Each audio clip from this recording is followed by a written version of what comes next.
right, cool. Sweet, here we go. So usually I make my videos out of my home studio, but because I don't have much time and I have a crazy schedule with freelance and the kids and all these family events, I wanted to do this kind of raw in the car while I wait for my kid to get off of school. I wanted to go over my pros and cons with the phone. I've had it for a few months since release. It's now August, end of August, and I'm not a big tech reviewer, but I do love phones, and I've missed the opportunity to review some really awesome phones just because I just haven't had time, but I feel like this one is worth talking about. So first off, my app usage. We'll start there, and then I'll talk about screen on time because I know everybody's mileage varies. So I do quite a lot of YouTube, Reddit, and Telegram, sending lots of photos and videos to my family, taking lots of photos with the camera. I'm also in Google Photos quite a lot because I'm removing photos, duplicates, and editing some photos within the Google Photos app. And I'd say a lot of email, a lot of Gmail usage.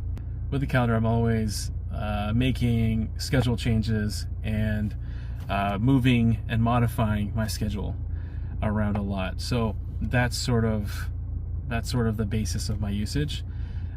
With that, I am usually getting between 5 to 6 hours of screen on time, which isn't great, to be honest with you. I think it's okay.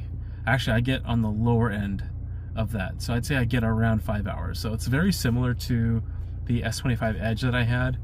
I did try that for a little bit, but I didn't keep it because it just wasn't, it was really slim, which I really loved, but it's just the battery life was really bad. I mean, I would get under 5 hours, I think, of screen on time on that. But with that, I am a very heavy user.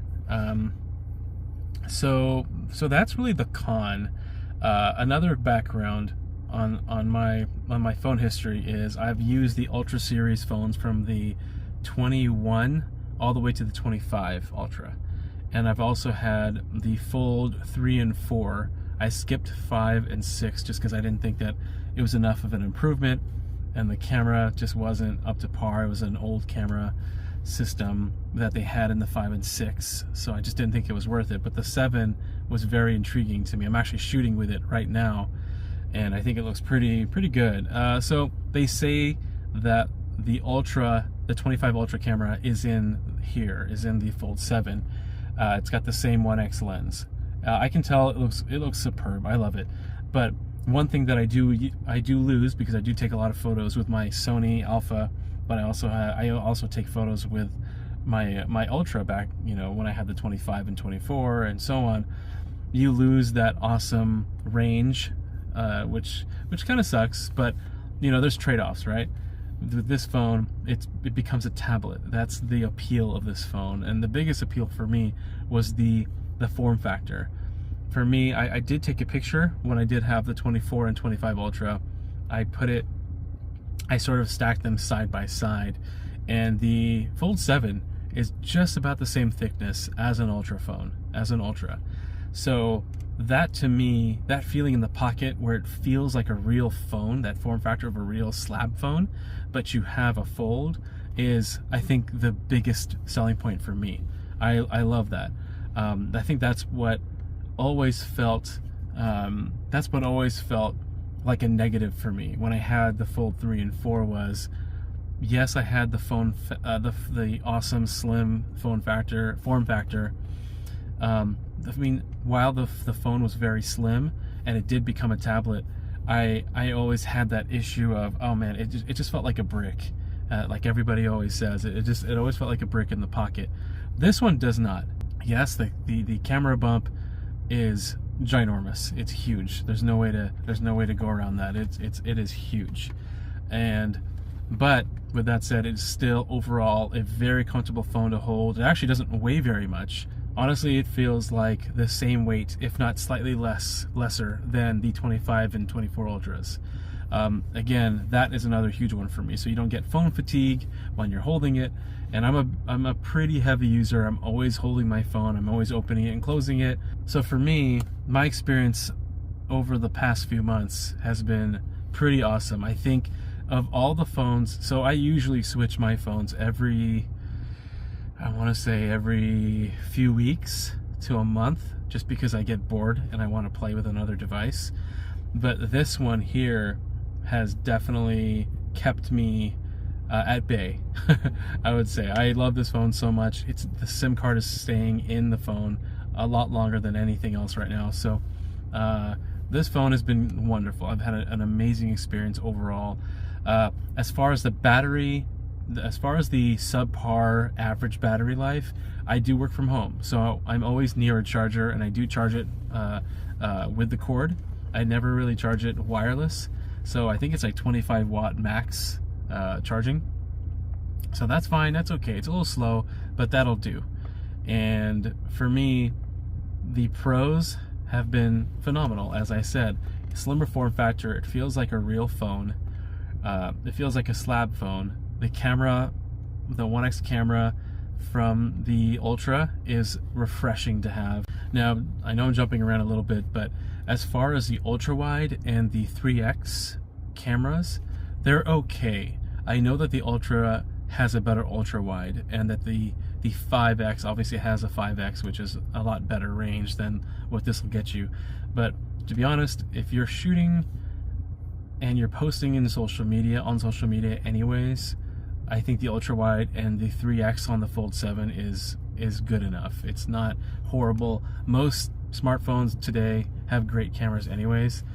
So I usually keep it at 1X just because I know it's the best quality camera of the three. One thing I wanted to mention too was, because they made the front display and the overall form factor of the phone slightly wider, it now has the perfect screen size for me.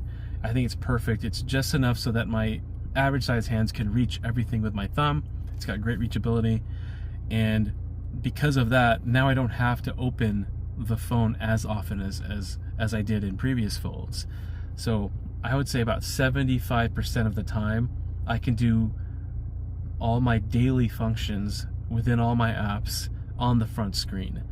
Now, the only apps that make me want to open the phone are YouTube, Netflix, any kind of reading, so a lot of Reddit and a lot of just Google News. Those are types of things where I do want to open. Oh, especially Google Docs. When I write my scripts, I'm doing a lot of admin work in Google Sheets with all my freelance work that I get, and it's really awesome to work within my drop downs and work with all my columns and my rows when the phone is open. There are a couple other cons that I had with this phone. So I had 3 total. The second is the power button, which also doubles as the fingerprint scanner. Sometimes I cannot really feel it. Like, I wish that maybe that there was like a OnePlus situation where they have some sort of a tactile feeling on the surface of that button. I wish that they could do that. Maybe for future models, that would be awesome. But sometimes I know that it's muscle memory and it's underneath the volume button. It's located underneath the volume buttons, but I still sometimes have to look down at it when I'm unlocking the phone. So my third one is, what's the third one? Oh, third one, haptics. They're not as good, to be honest. Sometimes I'll miss calls in my pocket, and I hate that, especially if they're important ones, whether it's my wife, friends, a client call. So anyway, I think that's it. I think I talked about everything I wanted to address. For anyone still subscribed to me, I know I haven't posted a video in a long time, but if you're here and you like it, please comment down below. If you have a Fold 7, what has been your experience with it so far? And are you having crappy battery life? Is your battery life pretty good? Like, what kind of a user are you in that space and in the spectrum of the foldables? But if you're not subscribed, please do. If you like it, I definitely want to shoot more videos, as I always. Usually I'm on that hype train of getting the new device. I saw the Pixel 10s and the 10 Pros. I've been watching all the videos from all the big YouTubers, and I just don't know if it's worth it with the price hike that they applied to it. I saw there's a YouTuber I followed, I think Dave 2D. He did a camping trip video and he compared the 16 Pro to the 10 Pro, I believe it was, and the video, while it's still very nicely stabilized, it's very robotic when you pan left to right, and I never liked that. Also, it's still really grainy when the light dips down just a little bit, and I could see it in that video, and that was heartbreaking to see. Although I did see that zooming in and out was cleaned up. Jumping from different focal lengths, the camera is smoother now, which is cool, but I just don't know if it's worth the money. I don't think it's going to dethrone my Fold 7 right now. So please stay tuned for another video, and thank you for watching.